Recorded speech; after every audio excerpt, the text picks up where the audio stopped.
दुख दर्द भाव के सब मिटे सतगुरु चरण नित से। ये दुख दर्द भव के सब मिटे सतगुरु चरण नित से। ये गुरु भक्ति बिन कछु ना बने में ही सकल संतन कही। गुरु भक्ति बिन कछु ना बने। श्री सद्गुरु महाराज की जय। प्रातः स्मरणीय अनंत श्री विभूषित परमाराध्य सद्गुरु महाराज गुरुदेव महर्षि संत सेवी परमहंस जी महाराज कोलकाता शहर के प्रबुद्ध सत्संग प्रेमी महानुभाव माता एवं बहनों, आज 24 जून 2024 ईस्वी है।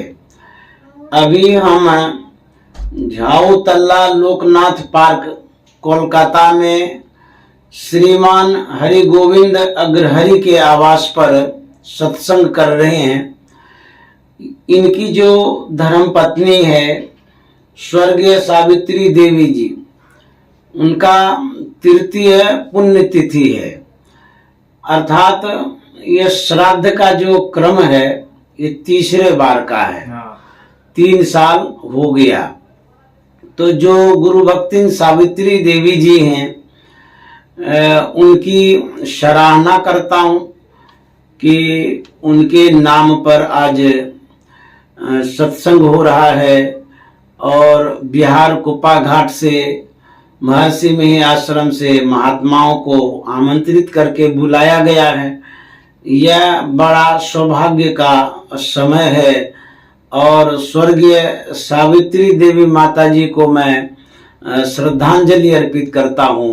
उन पुण्यात्मा धर्मात्मा को जिन्होंने अपने जीवन में गुरु ज्ञान को अपनाया, सत्संग को अपनाया और अंतिम समय तक सत्संग को उन्होंने याद किया।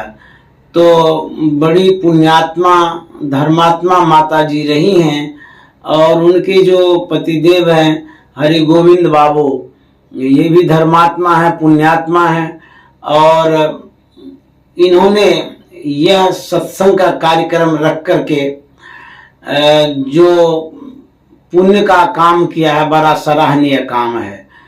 क्योंकि सब लोग अलग अलग प्रकार से श्राद्ध किया करते हैं। कोई पूजा पाठ करते हैं, कोई पंडित को बुलाते हैं, किसी न किसी रूप में पूजा पाठ करके श्राद्ध करते हैं। तो जो ये सत्संग के माध्यम से श्राद्ध कर रहे हैं, यह बहुत बड़ी सराहनीय बात है। हम लोग श्रद्धा से जो कार्य करते हैं, किसी के निमित्त, किसी के कारण, किसी भी कार्य में जब हम श्रद्धा से कुछ करते हैं तो वही श्राद्ध है। तो आज श्राद्ध के अवसर पर हम लोग श्रद्धा से ही सत्संग कर रहे हैं। क्योंकि जो सावित्री माता जी हैं उनका कुछ न कुछ ऐसा शुभ कर्म हो गया है और हम लोगों के लिए उन्होंने जो उपकार कर दिया है, इसी कारण से उसी ऋण से उऋण होने के लिए हम लोग ये सत्संग का कार्यक्रम कर रहे हैं, श्राद्ध का कार्यक्रम कर रहे हैं। तो हम लोगों को सीख लेनी चाहिए इस श्राद्ध के कार्यक्रम से कि व्यक्ति अवश्य यह संसार छोड़ के जाता है। इस श्राद्ध से सीख लेनी चाहिए। क्योंकि आज सावित्री माता जी तो नहीं है, चले गए। इसी तरह से सबको जाना होता है, चाहे कोई भी व्यक्ति हैं, चाहे राजा हो, रंक हो, भिखारी हो, अमीर हो, गरीब हो, कोई भी हो, जो आए हैं सो जाएंगे। राजा रंक फकीर, एक सिंहासन चढ़ी चले एक बंधे जात जंजीर। जाना तो ध्रुव निश्चित है, कोई चला गया कोई जावे, कोई गठड़ी बांध सिधावे, कोई खड़ा तैयार अकेला, और सब चला चली का खेला। झमेला ये मेला है, कुछ दिन का मेला है। जाना है, कोई बीमारी से चला जाता है, किसी का हार्ट अटैक हो जाता है, किसी का एक्सीडेंट हो जाता है, किसी को कोई मार भी देता है, या प्राकृतिक आपदाएं जब होती रहती हैं, जैसे आप समाचारों में दूरदर्शन पर आप देखते होंगे या अखबारों में पढ़ते होंगे, एक फलाने जगह बिजली गिरी उसमें इतने आदमी मर गए, होता नहीं सर। फलाने जगह बॉर्डर पर लड़ाई हो रही थी उसमें इतने आदमी मारे गए। तो जाना ध्रुव निश्चित है, all man must die. Guru Maharaj ने कहा ऑल मना सभी, मैन मना आदमी, मस्ट मन अवश्य, डाई मना मर जाना। एक दिन सभी मनुष्य अवश्य मरेंगे, इस बात को नोट करना चाहिए, याद रखना चाहिए। हम लोग अवश्य इस संसार को छोड़ेंगे, चाहे जब भी छोड़े, छोड़ना ही होगा। तो करना क्या है? गुरु महाराज ने कहा, जो पाठ में आप सुन रहे थे, जन लेप टोरे प्यारे जग पर देसवा, सुख कछो एहवाना ही। जन लेप टोरे प्यारे जग पर देसवा, सुख कछो एहवाना ही। गुरु महाराज कहते हैं, प्यारे मत लिपटो इस संसार में। लिपटने का मतलब होता है कि आसक्त होना। जो संसार को जकड़ करके पकड़ लेता है, इसको कहते हैं लिपटना। जैसे कोई परिवार आपके यहाँ आता है, चाहे बेटी आती है या और कोई भी, तो माँ देखिए लिपट के रोने लग जाती। ऐसा क्यों? मोह के कारण, ममता के कारण, आसक्ति के कारण लिपटते हैं ममता से। लेकिन वह जो लिपटना है, जिसको आप अपना समझ रहे हैं, कितने दिनों के लिए, कितनी देर के लिए? कुछ देर के लिए है। वो विशेष दिन वह नहीं हो सकता है कि लिपटे ही रहेंगे, ऐसा नहीं होता। थोड़ी देर के लिए रोना धोना होता है, उसके बाद फिर हट जाते हैं एक दूसरे से। तो यह जो संसार है, कहते हैं उसी तरह से छूट जाएगा। ये संसार को कितना भी आप पकड़ के रखिए, कितना भी मोह हो संसार से, एक दिन छूटेगा संसार, क्योंकि सबका छूटा है। आज सावित्री माता जी तो नहीं न, चले न गए वो संसार से। इसी तरह से हम लोग भी जाएंगे। एकाएक सभी को जाना है कचहरिया, मैली मोर चदरिया नाम। एकाएक सभी को जाना है कचहरिया, मैली मोर चदरिया नाम। भाई हो कैसे जय गुरु के नगरिया, मैली मोर चदरिया ना। यहां से जो जाएंगे, कहां जाएंगे पता है? सोचे हैं कि मरेंगे तो जाएंगे कहां? कोई नहीं सोचे हैं। जरूर सोचना चाहिए कि कहां जाएंगे। कोई कहेगा हमको तो समझ में ही नहीं आता, हम क्या सोचेंगे कहां जाएंगे मरने के बाद। यदि आपको समझ में नहीं आता है तो हम बताते हैं क्या सोचना है। यहां से जाने का 3 रास्ता है। कहना 3 रास्ता है, पता है? 3 रास्ता है, ऐसा गोस्वामी जी ने लिखा है। रामचरितमानस में लिखा है, जीव जब जाता है तो 3 मार्ग प्रशस्त किया गया है, बनाया गया है। कौन? स्वर्ग नरक अपवर्ग निसेनी, ज्ञान विराग भगति सुख देनी। गोस्वामी जी कहते हैं वह 3 रास्ता, स्वर्ग नरक अपवर्ग। स्वर्ग कहते हैं जो पुण्यात्मा होते हैं देवलोक को प्राप्त करते हैं, वह स्वर्ग लोक है। जैसे आप सत्संग अभी करा रहे हैं, दान पुण्य करेंगे, यह जो धर्म का काम करते हैं, शुभ कर्मों का काम करते हैं, इससे स्वर्ग की प्राप्ति होती है। यह एक रास्ता है, यह एक मुकाम है, यह एक जगह है। इस जीव को वह स्थान मिलता है शुभ कर्म करने से, पुण्य करने से, धर्म करने से, अच्छा कर्म करने से। एक जगह है स्वर्ग का, वह मुकाम मिला। दूसरा नरक का भी है। कहे बाप रे बाप, नरक भी होता है? बोला हाँ, नरक उसे ही कहते हैं जहां व्यक्ति को नाको दम कर दिया जाता है, इतना सताया जाता है, इतना कष्ट दिया जाता है, इतनी परेशानी होती है, वहां पीड़ा होती है, दारुण दुख होता है नरक में। इसीलिए उसका नाम है नरक रख दिया। जैसे कि जहां नाक नहीं दिया जाता, अगर बाप कितनी गंध है, नरक जैसा लगता है, बोलते हैं ना।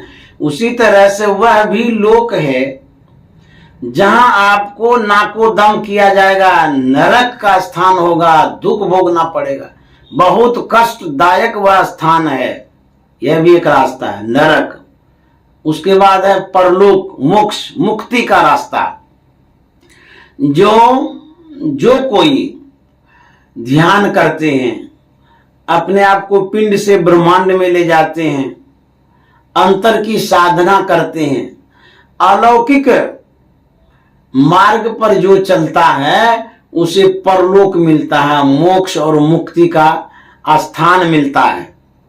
तो 3 रास्ता हो गया, स्वर्ग नरक अपवर्ग निसेनी। निसेनी का मतलब होता है सीढ़ी। जैसे आप सीढ़ी से छत पर चढ़ जाते हैं, तो आपके छत पर आने की ये सीढ़ी है। तो सब के छत की अलग अलग सीढ़ी है। हो सकता है कोई स्टील की सीढ़ी बनाया हो, कोई लोहे का बनाया होगा, कोई सीमेंट का बनाया होगा, तो अलग अलग सीढ़ी है। तो सब के छत पर चढ़ने की अलग अलग सीढ़ी है। इस जीव को भी अपने कर्मानुसार लोक में जाने की 3 सीढ़ी है। समझ गए? अपने कर्मानुसार जो आप कर्म करते हैं उसी के अनुरूप धर्म में, शास्त्रों में, वेदों में 3 मार्ग बतलाया है, 3 सीढ़ी, स्वर्ग का, नरक का, अपवर्ग का। इसी सीढ़ी के अनुरूप जीव जो है अपने अपने स्थान में जाता है। जिसे मान लीजिए आप गए कमाने के लिए, तो कमाने का तो बहुत जरिया है। कोई दुकानदारी करता है, कोई फुकना बेचता है, कोई फल बेचता है, कोई कारोबार व्यापार रोजगार करता है, कोई लोहे का, सोने का, चांदी का, बहुत तरह का कारोबार है। मान लीजिए कोई जाए बाजार में, वो जा करके फुकना बेचने लगे तो कितना रुपया होगा फुकना में? बहुत कम होगा। तो वह क्या कर सकता है जीवन में? फुकना बेचने वाला कुछ नहीं करेगा, उसे पेटों नहीं बढ़ेगा ठीक से। और यदि सोना चांदी हीरा का कोई कारोबार करे तो कहना ही क्या है, उसका जीवन तो बड़ा बेहतर होगा। और कोई व्यक्ति है जुआ खेलता है, ताश खेलता है, उसके बाद यूं ही अपने पैसे को भी बर्बाद करता है, समय को भी बर्बाद करता है। अब उसको क्या होगा? उसकी तो दुर्दशा हो जाएगी, अपकीर्ति होगी, लोक में निंदा हो जाएगी उनकी कि कैसा आदमी है, ताश खेलते रहता है, जुआ खेलता रहता है, शराब पीते रहता है, सिगरेट पीते रहता है। ऐसे लोगों को घृणा के दृष्टि से देखता है समाज में। उसी तरह से हम जो कर्म करते हैं सुबह से शाम तक, उन कर्मों में जो सत्संग ध्यान वाला कर्म होता है, परलोक मार्ग प्रशस्त होता है इससे। उसके बाद जो पूजा पाठ साधारण धर्म कर्म करते हैं उससे स्वर्ग मिलता है, और कोई अच्छा कर्म नहीं करते हैं तो नरक मिलता है। तीन प्रकार का स्थान मिलता है इस जीव को। तो कहते हैं हम लोगों को क्या करना चाहिए। तो गुरु महाराज कहते जन लिप टोरे प्यारे, जग पर देशवा सुख कछु हिमान नहीं। संसार में मत लिपटिए, यहाँ सुख नहीं है।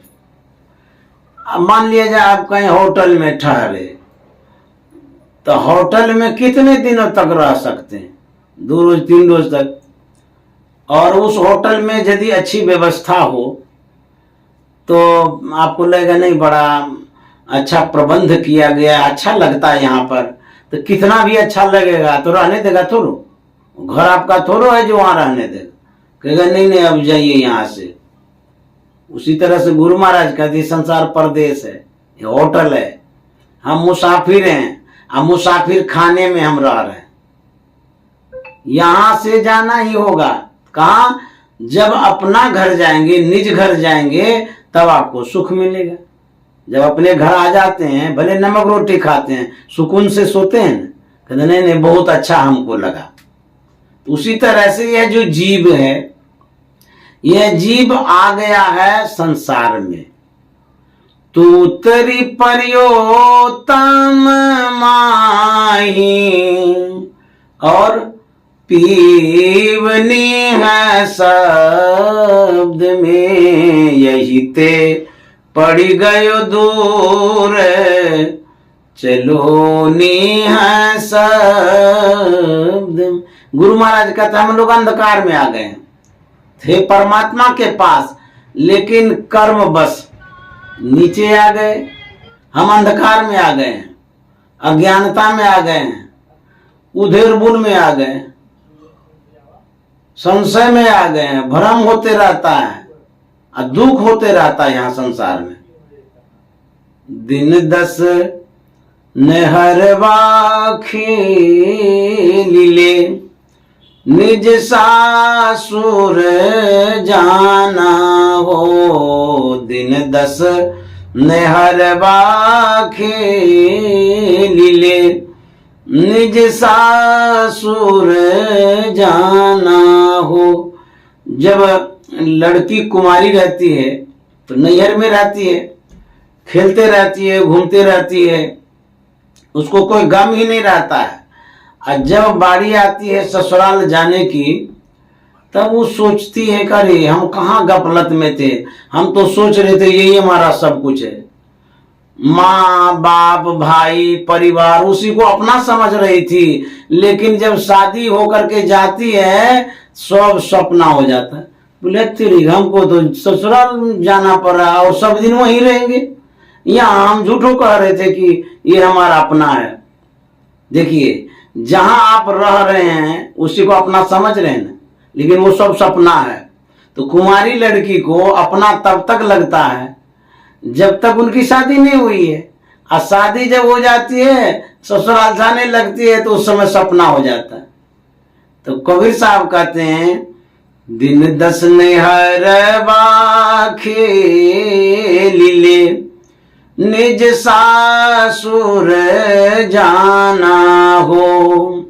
एक तो अंधेरी कोठरी ताम दिया न बाती हो।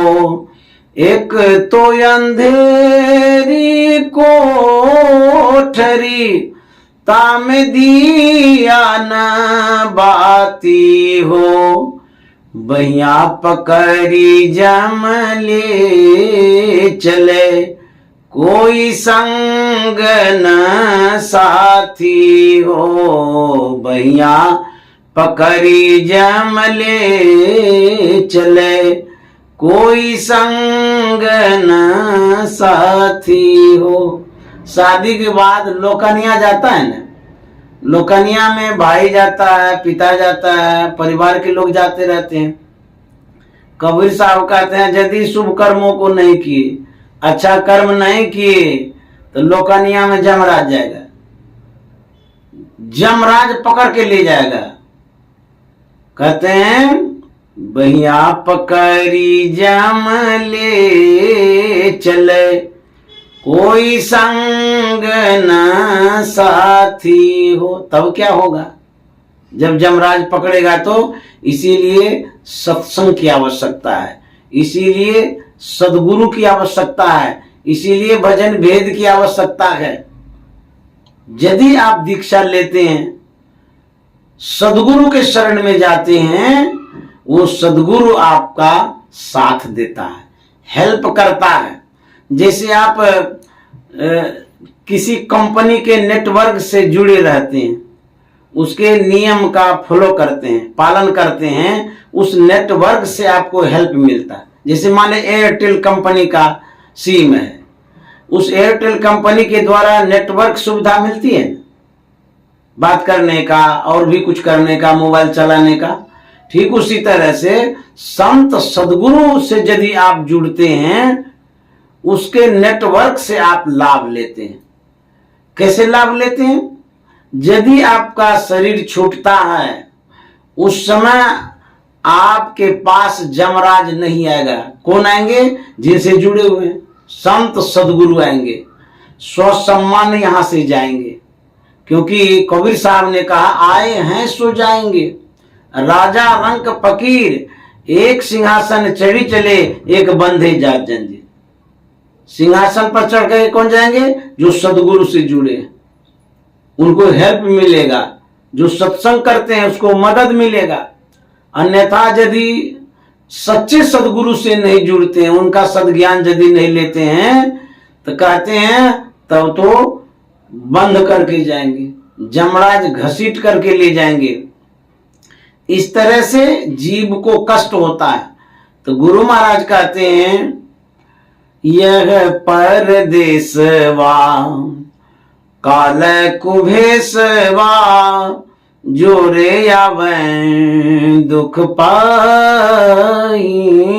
यह परदेसवा, कहते ये जो परदेश है ये कैसा है? कहते काल कुभेसवा, काल ही काल है, यहाँ जमराज ही जमराज है। पकड़ने के लिए गुप्तचर फिरते रहता है, गली कुची में, घर अंदर भी आ जाता है गुप्तचर सब।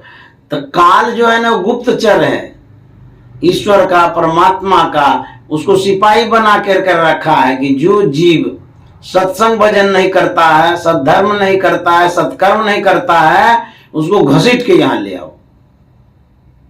गुरु महाराज कहते हैं, जो नहीं समझूं, यदि आप नहीं समझते हैं तो आप ही को पकड़ कर ले जाएगा। तो कहते हैं तो करना क्या चाहिए? सतगुरु पद गहूं, जो नहीं समझूं। कुछ समझ में यदि नहीं आता है, सीधे संत सदगुरु के चरण शरण में चले जाइए। जैसे मान लीजिए आपके घर में जो गार्जियन है, यदि आपको कुछ भी समझ में नहीं आता है, जो आपका पेरेंट्स कहता है, आंख बंद करके मान लेता हूं, ठीक है कहता होगा, मान लेते हैं, कर लेते हैं ऐसा काम, ऐसा होता है ना। उसी तरह से आपको कुछ समझ में आवे या ना आवे, संत महात्मा जो कहते हैं उसको मान लीजिए। जो नहीं समझूं, नहीं समझ में आता है तो क्या करना है? सतगुरु पद गहूं, संत सदगुरु के चरणों में समर्पित कर दीजिए, सौंप दीजिए, लगा दीजिए। क्योंकि करण धार सदगुरु दृढ़ नावा।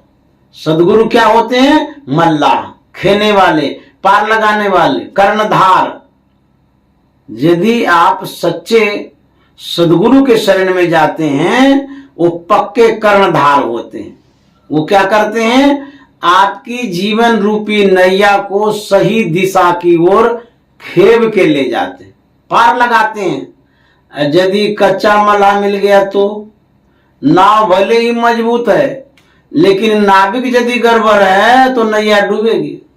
उसी तरह से आपके जीवन में यदि सच्चे सदगुरु, अच्छे मार्गदर्शक न मिले तो वो नैया डूबेगी। अनहरा गुरु, बहरा चेला, दोनों नरक में ठेला। गुरु गए कह के, चेला गए बह के।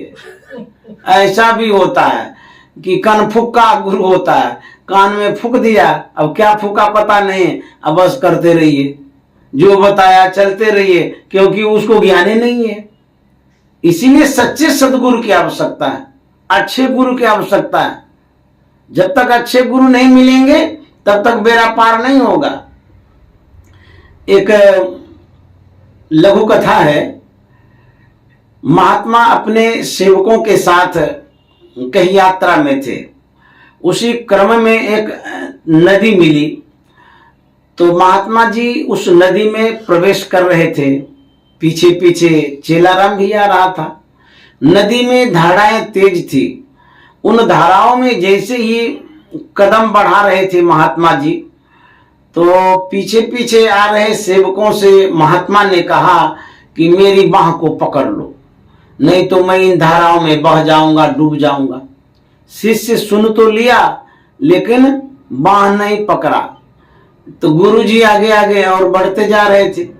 एक बार फिर गुरुजी ने कहा कि मेरी बाह को पकड़ो, नहीं तो मैं इसमें डूब जाऊंगा। फिर सुन लिया, चेलाराम कुछ नहीं किया। फिर बढ़ते बढ़ते फिर और दूर गए, तो गुरुजी ने तिबारा कहा कि मेरी बाह को पकड़ो, नहीं तो मैं डूब जाऊंगा, बड़ी तेज धारा बह रही है। तब भी शिष्य चुप ही रहा, नहीं बाह को पकड़ा। तो गुरुजी को गुस्सा आ गया कि हम कहते हैं बाह को पकड़ने के लिए, ये चुपचाप सुनता रहता है, पीछे पीछे आ रहा है, कितना बेवकूफ आदमी है, पकड़ता ही नहीं बाह को। तो गुस्सा में गुरुजी ने चेलवा का बाह पकड़ लिया। बाह पकड़ करके खींचते खींचते खींचते सूखी जमीन में जाके उठा के पटक दिया। बोला बेवकूफ कहीं का, तू चुपचाप खा लिया, बोलता भी नहीं है, और हम डूब जाएंगे इसमें। हम बोले बाह को पकड़ो तो पकड़ता भी नहीं है। तब चेलाराम ने कहा कि गुरुजी ये तो छोटी मोटी नदियां हैं, आप तो भवसागर से पार करते हैं, मुझे आप पर भरोसा है, ना आप डूबेंगे ना डूबने देंगे, इसी ख्याल से आपके बाह को नहीं पकड़ा। तो सदगुरु पर विश्वास रखना चाहिए। सदगुरु हमें भवसागर से पार करते हैं। ये संसार क्या है, संसार को तो प्रशस्त करते ही हैं, परमार्थ को भी प्रशस्त करते हैं, बनाते हैं। इसलिए सदगुरु पर विश्वास रखना चाहिए। सदगुरु करुण कर तर ठहर, धर्म में ही जावे पार में।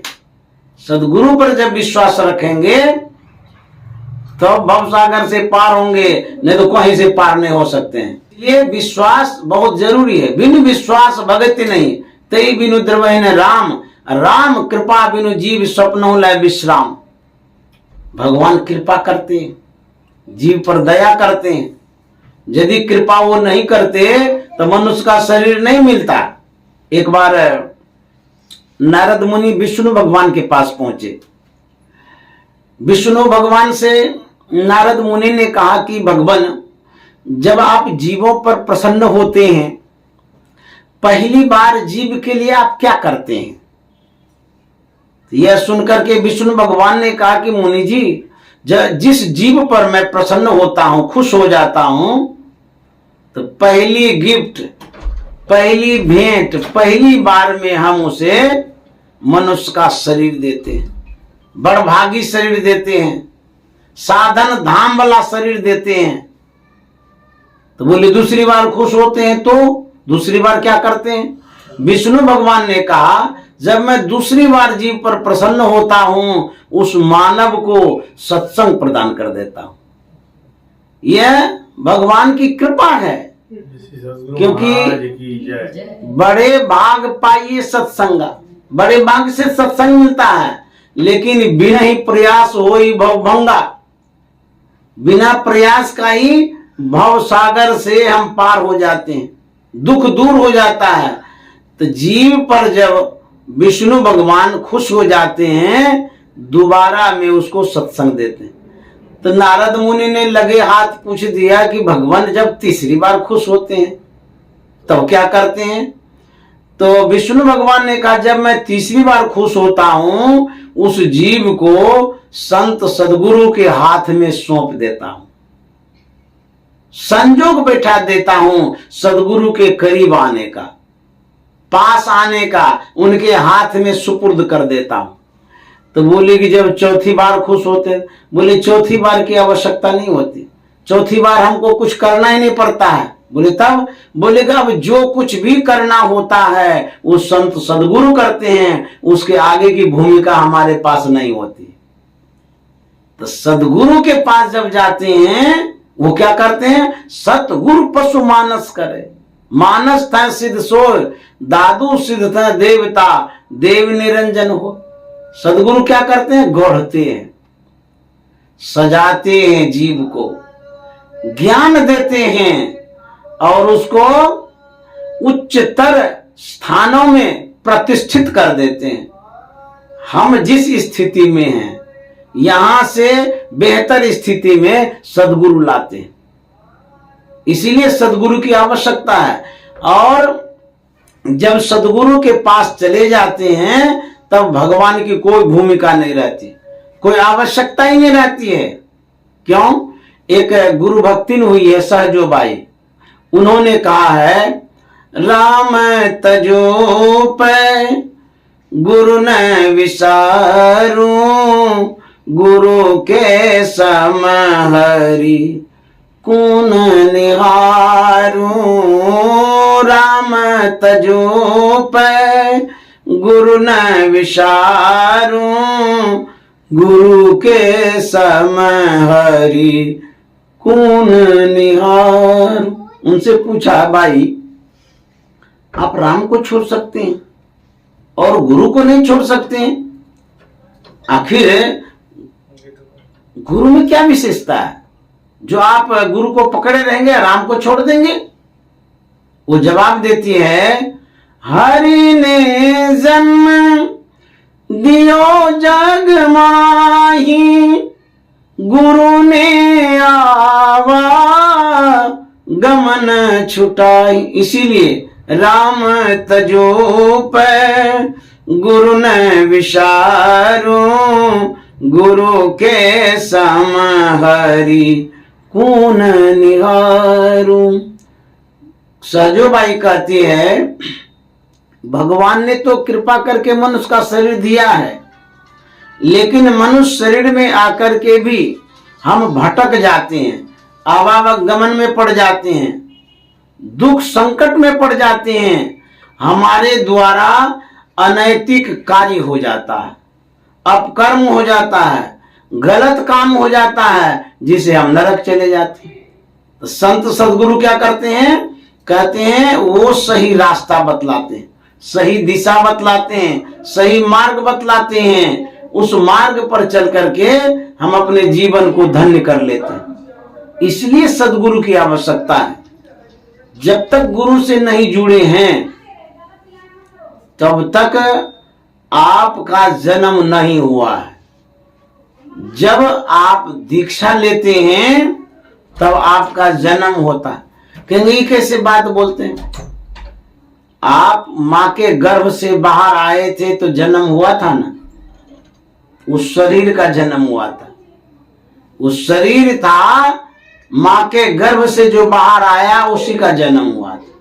तब दूसरा जन्म तब होता है जब आप दीक्षा लेते हैं, जब आपको बोध होता है, जब ज्ञान होता है, जब गुरु ज्ञान होता है, तभी आत्मा का जन्म होता है। तो जन्म जब होता है तभी से कर्म प्रारंभ होता है। तो जो अभी जन्म हुआ है, मनुष्य शरीर में आए हैं, इसमें जो हम कर्म कर रहे हैं ये अज्ञान वाला कर रहे हैं, अंधकार वाला कर रहे हैं, अनारी वाला काम कर रहे हैं। और जिस दिन गुरु से ज्ञान ले लेंगे, दीक्षा ले लेंगे, उस दिन से जो कर्म आपका होगा वो ज्ञान वाला होगा, प्रकाश वाला होगा, महान कार्य होगा। तो जब अज्ञान की अवस्था में रहते हैं तो वैसा ही दुखदायी कर्म हमसे होता है, और जब ज्ञान की दशा में होते हैं तब सुखदायी कर्म होता है। कर्म होता है, जैसे मान लिए जाए जो व्यक्ति अज्ञानी है तो क्या क्या कर्म करता है? कुकर्म करता है, अनर्थ कर्म करता है, लड़ाई झगड़ा मारपीट खून खराबा ये सब करता है, अनैतिक कार्य करता है। लेकिन वही व्यक्ति जब दीक्षित हो जाता है, गुरु का ज्ञान उसको जब मिल जाता है, तब वो सही दिशा निर्देश में चलता है। क्योंकि वो अपने से कुछ नहीं करता है। जो मार्गदर्शक गुरु होते हैं, जैसा वो सुझाव देते हैं, जैसा वो समझाते हैं, उसी का अनुरूप करते हैं। जैसे हम लोग अभी दीक्षा लेकर के कार्य कर रहे हैं, तो गुरु के अनुसार न कर रहे हैं, तो जो गुरु के अनुसार करते हैं उसमें सुख मिलता है, शांति मिलती है और सुकून मिलता है, परमार्थ बनता है, मोक्ष मिलता है। इसीलिए गुरु से जब ज्ञान लेंगे तब तो जन्म हुआ, नहीं तो इस शरीर का खाली जन्म हुआ। तो गुरु से ज्ञान लेना बहुत जरूरी है, दीक्षा लेना बहुत जरूरी है। ये भक्ति का बीज है, भक्ति बीज बिन से नहीं, जो जुग जाए अनंत, ऊंच नीच घर जन्म ले तो संत को संत। ये भक्ति का बीज है, संस्कार है। यदि लेकर के गुरु का ज्ञान बोध दीक्षा लेकर के यदि आप मरते हैं तो मनुष्य का शरीर मिलेगा, अच्छा शरीर मिलेगा, अच्छे श्रीमान के यहाँ जन्म होगा। और यदि सिर्फ दीक्षा नहीं लिए हैं, गुरु से नहीं जुड़े हैं, तो नेटवर्क का लाभ नहीं मिलेगा। समझ गए? गुरु का जो नेटवर्क है कहां तक है? अरे गुरु का नेटवर्क इस संसार में, जगत में तो है ही, स्वर्ग में भी है, मोक्ष में भी है, सब जगह है, सब जगह उसका नेटवर्क है। उससे लाभ आपको मिलेगा। जहां जाएंगे वहीं गुरु का स्थान है, वहीं आपको हेल्प मिलेगा। जैसे किसी बड़े नेता से आपका जुड़ाव हो जाता है तो उसका जहां जहां लगाव होता है, खाली आप फोन करिएगा कि हम इस विकट परिस्थिति में पड़ गए हैं, थोड़ा हेल्प चाहिए, तो वो वहां से फोन करता है कि देखिए, पुलिस को फोन कर देता है, वहां जाइए तो हमारा आदमी है किसी संकट में, उसको मदद करिए, तुरंत हेल्प मिलता है ना। उसी तरह से संत सदगुरु का जो है नेटवर्क होता है पूरे संसार में, विश्व में, जहां आप जाएंगे वहीं आपको हेल्प मिलेगा। और यदि उनसे जुड़े हुए नहीं रहेंगे तो कैसे हेल्प मिल सकता है? एक ग्रुप होता है मोबाइल में, एक मैसेज करिए सबको एक साथ मिल जाएगा। उसी तरह से गुरु का ग्रुप है, ये ज्ञान का ग्रुप है, प्रकाश का ग्रुप है, परमार्थ का ग्रुप है। इससे आप जुड़िए। तो जुड़ने का माध्यम है गुरु दीक्षा, गुरु ज्ञान। जब आप दीक्षा लेते हैं तब जुड़ते हैं, जब जुड़ते हैं तब आपको लाभ मिलता है। इसीलिए गुरु ज्ञान की बड़ी आवश्यकता है। जब तक आप दीक्षा नहीं लेते हैं तब तक जुड़े हुए नहीं है। कहीं शरीर छूट गया, दीक्षा नहीं लिए, तब क्या होगा? कहते हैं 84 लाख योनियों में आपको भटकना पड़ेगा। 84 लाख योनियां, घोड़ा है, गधा है, चिड़िया है, कीड़ा है, पिल्लू है, चींटी है, ये सब 84 लाख योनियां हैं। उन योनियों में आपको भटकना पड़ेगा। तो यदि गुरु से ज्ञान लेंगे तब क्या होगा? एक बार एक बूढ़ा भगवान बुद्ध के पास दीक्षा लेने के लिए आया। भगवान बुद्ध से उन्होंने दीक्षा लिया। दीक्षा लेकर के घर जा रहा था, जिस होकर के जा रहा था उधर एक सांड था, बदमाश वाला। वो आया, उस बूढ़ा को ऐसा पटका कि मरिए गया। तो मर गया। तो भिक्षुओं ने भगवान बुद्ध से पूछा कि भंते, जो बूढ़ा अभी दीक्षा लेकर के जा रहा था घर, उसको तो सांड ने पटक दिया, वो तो राम नाम सत्य हो गया, प्राण पखेरु उसका उड़ गया, अब उसकी क्या गति होगी? उन्होंने तो भजन किया नहीं, सिर्फ दीक्षा आपसे लिया। तो भगवान बुद्ध ने कहा भिक्षुओं से कि भिक्षुओं, जो महापुरुषों से दीक्षित हो जाते हैं, संत महापुरुषों से दीक्षित हो जाते हैं, सच्चे सदगुरु से दीक्षित हो जाते हैं, सिर्फ दीक्षा का संस्कार जो उसके अंदर में पड़ता है, तो भगवान बुद्ध ने कहा उसका प्रभाव ऐसा होता है वो स्वर्ग चले जाते हैं। भगवान बुद्ध ने कहा वो बूढ़ा तावन लोक चला गया, अर्थात वो स्वर्ग गया। दीक्षा का ये प्रभाव है। इसीलिए जुड़ने की आवश्यकता है, दीक्षा की आवश्यकता है। तो गुरु महाराज कह रहे थे, जो नहीं समझहूं तो सतगुरु पद गहूं, परगट सत गुरु आई, जो नहीं समझहूं सतगुरु पद गहूं, प्रगट सत गुरु आई।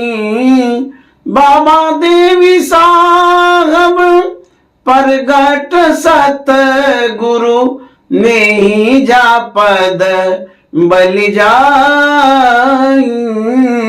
जनली पटोरे प्यारे जग पर देसवा, सुख कछु नहीं। गुरु महाराज कहते हैं जो बाबा देवी साहब सदगुरु थे, सच्चे सदगुरु थे, कहता वो प्रगट सदगुरु थे, जागृत जिंदा सदगुरु जग में, सब जिनको कर जोरा रे। गुरु महाराज कहते हैं गुरु मरते नहीं हैं, वो जगे रहते हैं, जीवित भी रहते हैं। इसलिए सच्चे सदगुरु के शरण में यदि जाते हैं तो आपको बहुत हेल्प मिलती है। एक छोटा सा संस्मरण सुना के मैं समाप्त करूंगा। परमाराध्य सदगुरु महाराज कहीं पर अपने भक्तों के बीच में अपनी भावनाओं को व्यक्त करते हुए कह रहे थे, मैं बड़ा सौभाग्यशाली हूं जो मुझे बाबा देवी साहब जैसे गुरु मिले। उसी में एक विद्वान खड़े होकर के गुरु महाराज से कहने लगे कि मैं आपसे भी विशेष भाग्यशाली हूं। तो पूछा गया कि सो कैसे? उस विद्वान सज्जन ने कहा कि आपको बाबा देवी साहब जैसे गुरु को खोजने में वर्षों लगा, कठिन परिश्रम करना पड़ा, बहुत दिक्कतें हुई। आपसे विशेष भाग्यशाली मैं इसलिए हूं कि मुझे आपके जैसे गुरु को खोजने में कोई परिश्रम करना नहीं पड़ा। बड़ी सरलता, सुगमता, सहजता पूर्वक आप मिल गए, इसीलिए मैं आपसे भी विशेष भाग्यशाली हूं। तो हम लोग ऐसे सदगुरु को पाकर के अपने आप को गौरवान्वित महसूस करते हैं। सही में भाग्यशाली हम लोग हैं कि ऐसे सरल सहज संत गुरु महाराज मिल गए और हम लोगों को पूरे समता भाव से जो सही ज्ञान होना चाहिए उन्होंने प्रदान किया। अन्यथा यदि विषमता वाले गुरु होते तो यह जो इंपॉर्टेंट ज्ञान है, आवश्यक ज्ञान है, अद्भुत ज्ञान है, इसे हम लोग नहीं प्राप्त कर सकते थे। गुरु महाराज ने उदारता पूर्वक सबों को दिया है। जितने मनुष्य तनधारी हैं प्रभु भक्ति कर सकते सभी।